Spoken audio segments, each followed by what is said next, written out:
Nós vamos estudar sobre a soberania de Deus. Os irmãos lembram do estudo de semana passada, o tema? Alguém lembra do estudo, o tema do estudo de semana passada do seminarista Vitor? Enquanto vocês vão lembrando aí, vou abrindo aqui.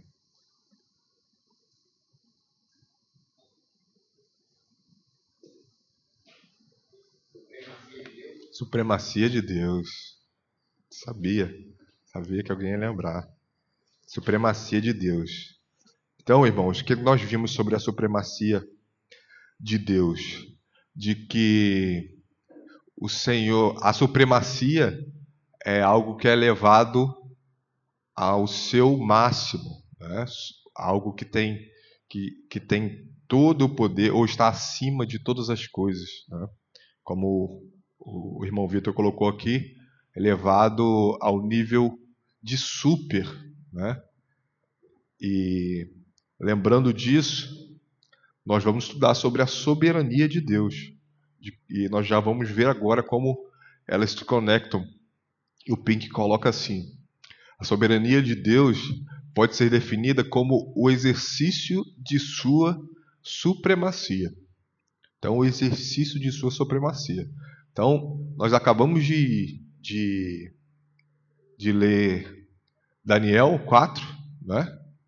Que está conectado com aquilo que nós vamos ver aqui.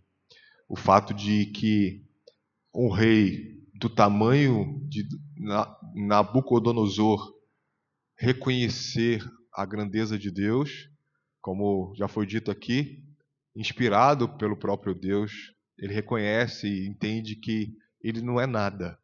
Ele não é nada, como lemos.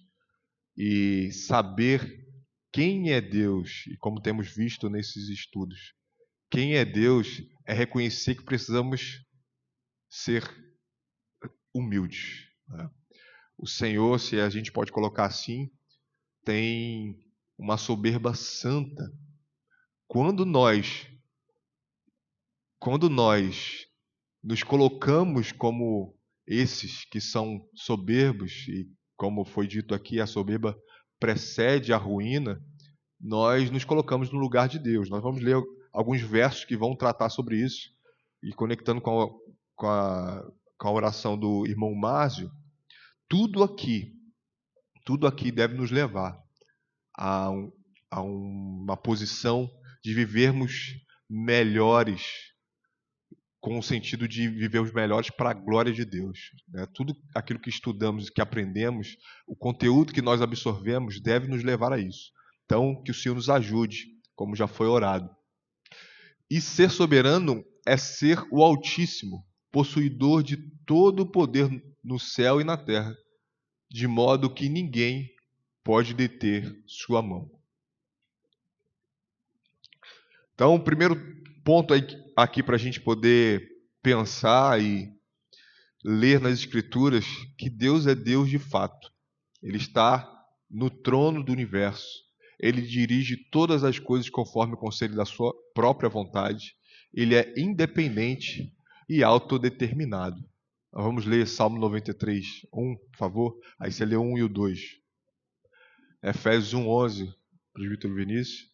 E a irmã Tayane, João 17, 1 a 5. Pode ler. Reina o Senhor, revestiu-se de majestade, de poder se revestiu o Senhor, e se cingiu, firmou o mundo que não vacila. Desde a antiguidade está firme o seu trono, tu és desde a eternidade. O que nós vamos ver em diversas passagens bíblicas é a conexão do fato de que Deus é soberano e que criou todas as coisas. O Salmo 93 trata disso. Atos 4, 24 a gente não vai ler, mas é a oração do povo de Deus em Atos. Está conectado a isso, o fato de que Deus é soberano, ele criou todas as coisas. Então, a razão por ele ser soberano sobre nós também passa pelo fato de que ele criou todas as coisas, inclusive a nós. Então, o Salmo 93 vai tratar sobre isso. E quando ele fala, está no seu trono, No versículo 2, né, de Salmo 93. Ele está no trono do universo. Ele reina sobre todas as coisas. Efésios 1, 11.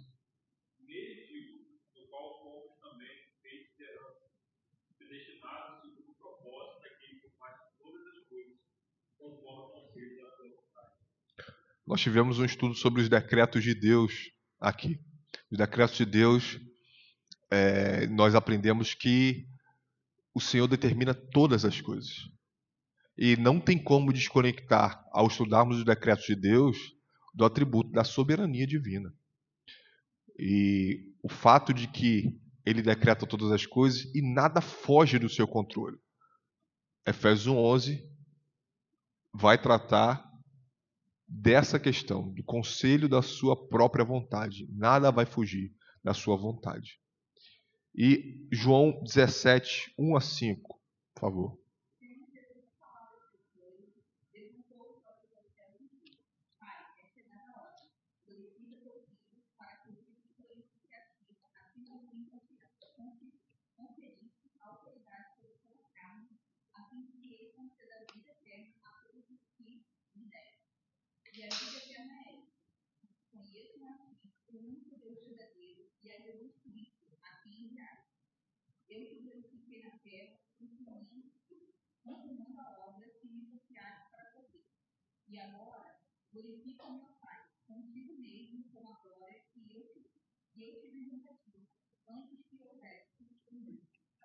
Maravilha.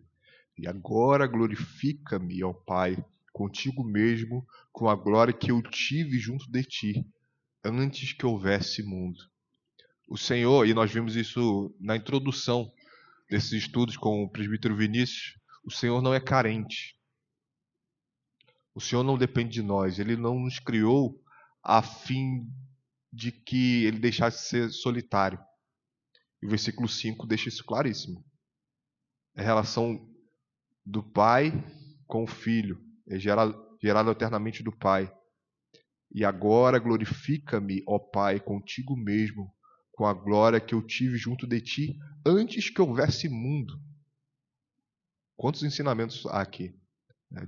De que o Senhor Jesus é eterno, de que Ele é glorificado, não só depois da sua ascensão, mas na eternidade. Tá? Muitos vão acreditar que Jesus passou a existir no momento que Ele foi encarnado, e mais, vão acreditar que Ele passou a ser glorificado só quando Ele subiu ao céu. Versículo 5. Ele é glorificado antes que houvesse mundo. Esse é o nosso Deus, que não é dependente, que não depende de nenhum de nós. De nenhum de nós. Se o Senhor te ordena fazer a sua vontade e você não faz, Ele não está dependente. Os seus planos não vão ser frustrados, como lemos em Jó 42 semana passada. Seus planos não vão ser frustrados. Conforto versus oposição. Não há verdade mais confortante para os filhos de Deus do que a soberania divina sob as circunstâncias mais adversas. Por outro lado, essa parte do Spurgeon e essa aqui do Pink, citando esse contraste. Por outro lado, o coração natural odeia a doutrina da soberania, porque ela coloca Deus no trono e o homem como mera criatura. Vou pedir a Ramila, por favor, que leia Mateus 6,33, e a Dayana, Tiago 4, 13 a 15.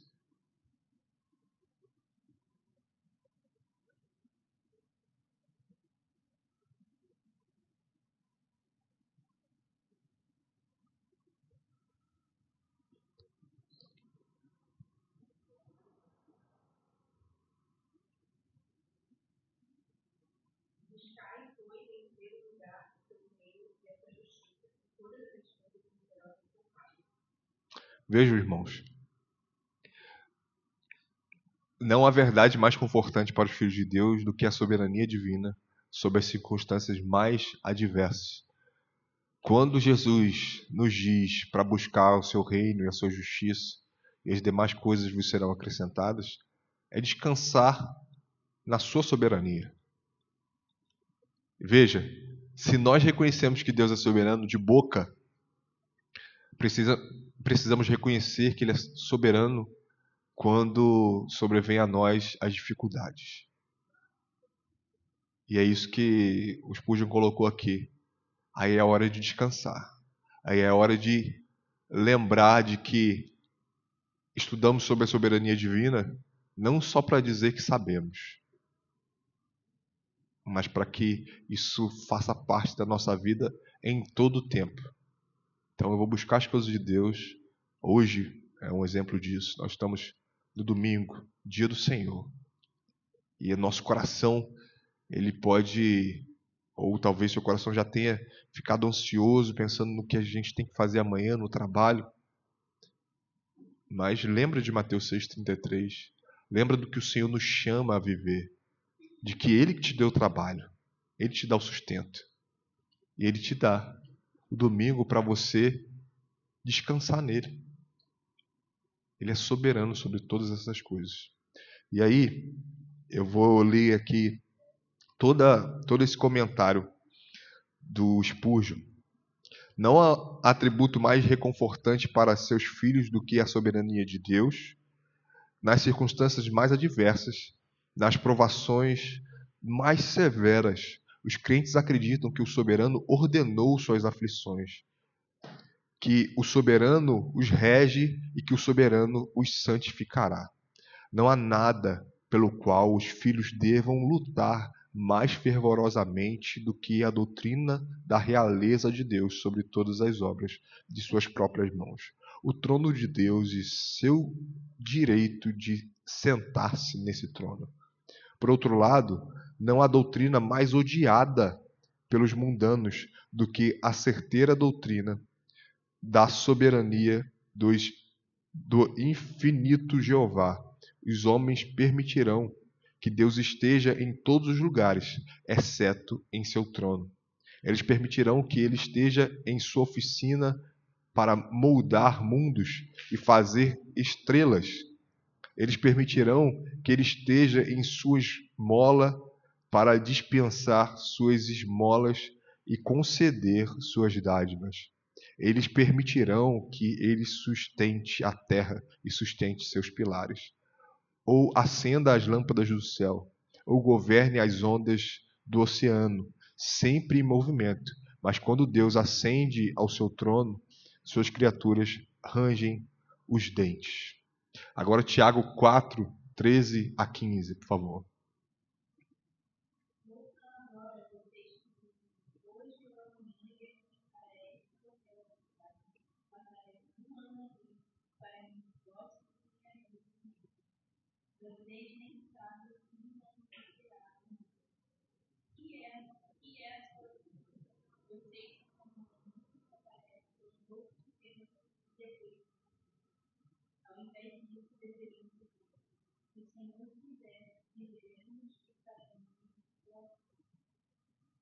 Veja como isso conecta com a devocional que tivemos agora, o fato de sermos soberbos. Irmãos, aqueles que não concordam de que o Senhor faz tudo o que Ele quer, não muda o fato de Deus continua fazendo tudo o que Ele quer na vida dessas pessoas.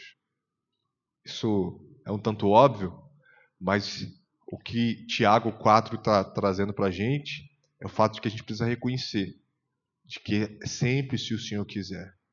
E é por isso esse tema, o conforto versus a oposição. O que o Spurgeon traz aqui de maneira muito poética, né?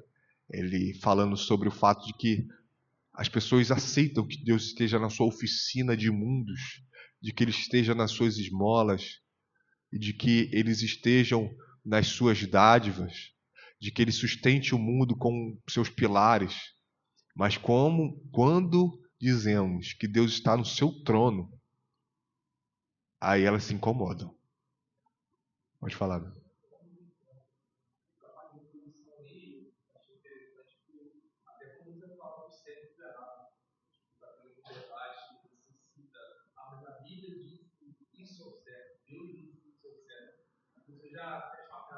Uhum.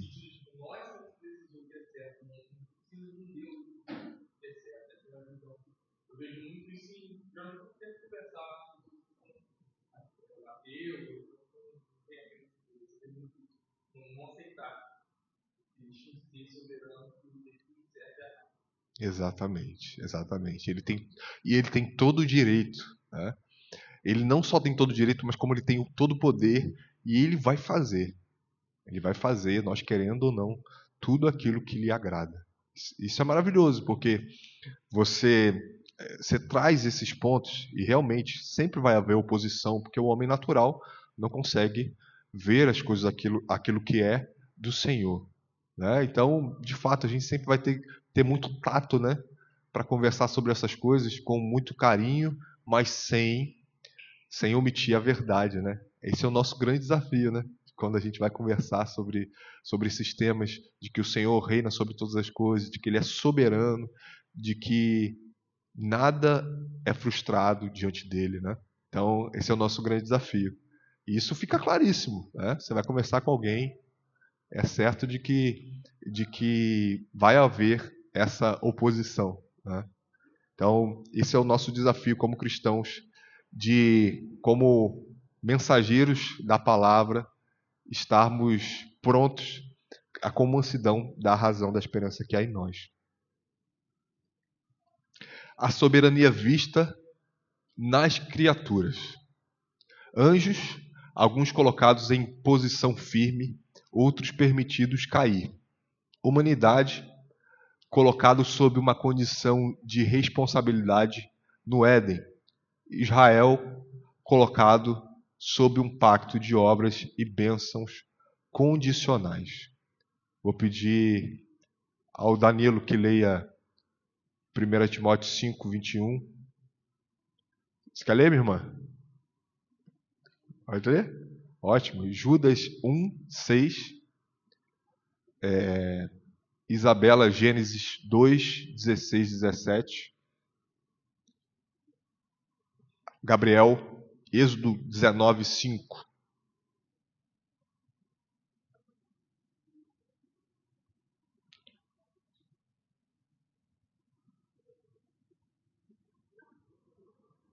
Pode ler, Danilo.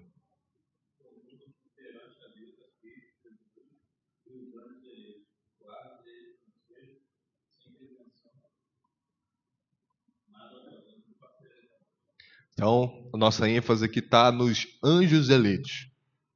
O primeiro ponto ali. Anjos, alguns colocados em posição firme. Judas 1, 6. Está esquecendo.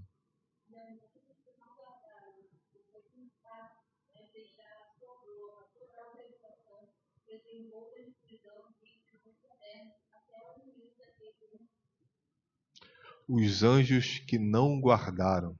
Então, esses anjos que caíram, né, Judas vai dizer o que aconteceu com eles aí, as consequências. Ou seja, como a soberania se aplica aqui? Alguns colocados em posição firme,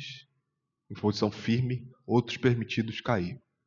Ou seja, sob uma base condicional.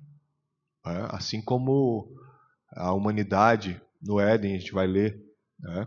A gente vai lembrar, está em Gênesis 2, assim como a humanidade foi colocada numa posição condicional, né? Os anjos também. E o que a gente vê aqui é que o Senhor permitiu que eles caíssem. E aí está a soberania de Deus. Lembra? Ele não pode ser tentado pelo mal e ele mesmo a ninguém tenta. Ele permitiu que esses anjos caíssem. E, ao mesmo tempo, ele manteve firme outros anjos, a ponto de serem fiéis a ele, e assim continuarão sendo. Veja como a soberania de Deus conecta aqui. Na verdade, não só conecta, mas como de fato é a soberania de Deus sendo exercida por esse Deus todo-poderoso. Agora Gênesis 2, 16, 17.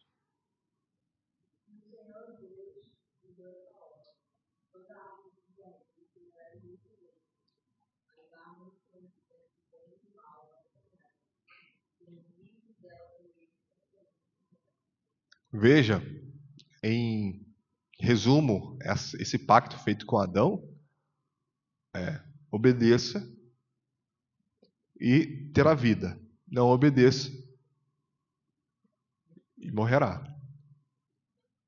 Veja como essa base também é condicional. É condicional. E muito simples. Né? Havia apenas uma árvore. Se você comer essa árvore, certamente morrerá. É isso que diz o texto. E Êxodo 19, 5. Agora, pois, se diligentemente ouvirdes a minha voz e guardardes a minha aliança, então sereis a minha propriedade peculiar dentre os povos, porque toda a terra é minha.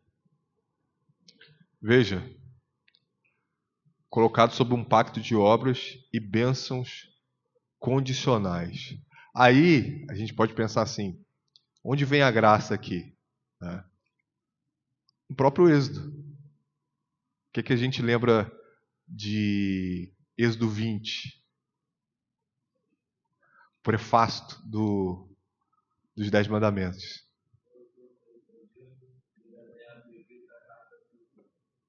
Veja, o Senhor sempre foi gracioso conosco. Né? O que nos chama a atenção sempre é que no Éden, depois do homem cair, o Senhor expulsa o homem do Éden, mas faz roupas para que ele possa usar. E mata um animal para que ele tenha roupa para utilizar. A graça do Senhor sobre o homem ali. E com Israel não é diferente. Eu sou o Senhor teu Deus, que tirei da terra do Egito, da casa da servidão.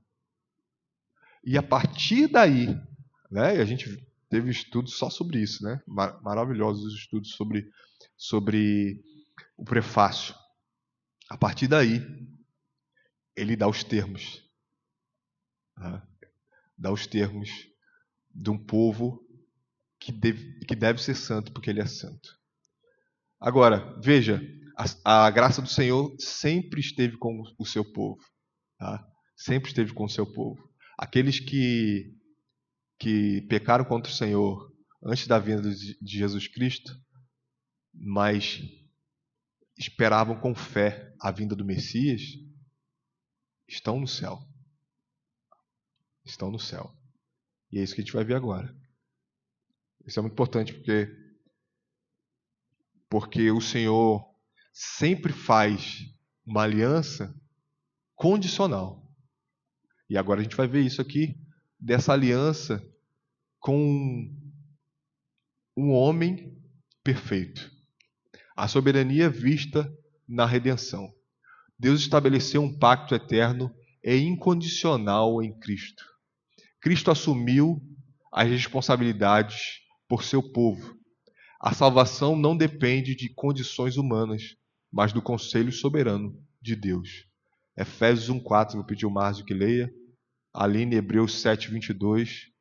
E Áquila, Tito 3,5. Assim como nos escolheu nele, antes da condição do mundo, para sermos santos e irreconhecíveis perante ele. E em amor. Veja, acabei de dizer que o pacto que Deus faz com o homem é sempre condicional. E o primeiro tópico aqui diz: Deus estabeleceu um pacto eterno e incondicional em Cristo. Veja que esse pacto é condicional com Cristo, mas para nós é incondicional. Por quê? Porque Cristo, ele cumpre esse pacto. O segundo Adão. Deus estabeleceu um pacto eterno. E muita coisa para a gente aprender aqui. Esse pacto foi feito na eternidade, a gente viu sobre isso, né? Esse pacto foi feito na eternidade.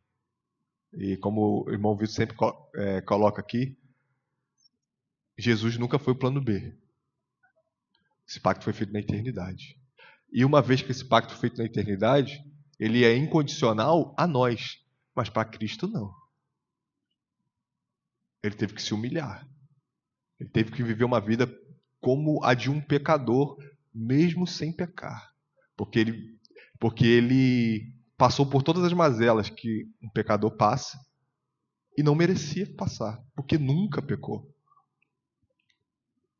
E o salário do pecado é a morte. Ele, sem pecar, morreu. Uma morte terrível.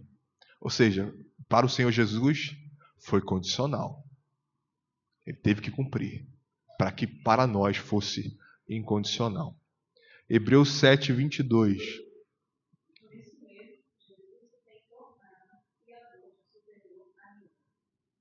Cristo assumiu as responsabilidades por seu povo. É aquilo que a gente acabou de falar.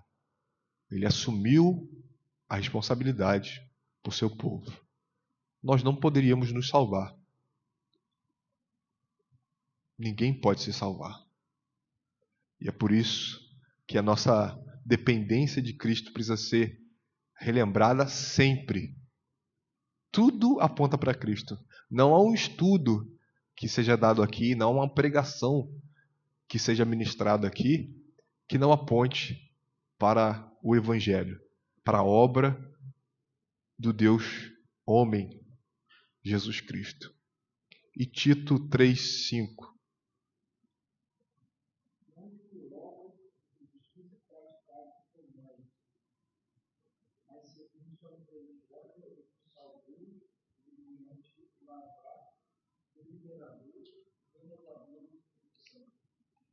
Veja como isso conecta com a soberania, principalmente a obrigação do crente em ser humilde. Né? Nós vimos no estudo aqui, na devocional do irmão Vinícius, pelo fato de que as obras praticadas por nós são apenas uma consequência da nossa salvação. Apenas, entre aspas. No sentido de que agora nós vivemos em gratidão ao Senhor por obtermos a salvação. E essa salvação é tão certa, mas tão certa, que nós deveríamos descansar mais na soberania divina. Porque foi Cristo quem comprou para nós, quem pagou o preço. E é por isso que nós devemos descansar e não sermos soberbos, como vimos aqui. Perguntas e considerações?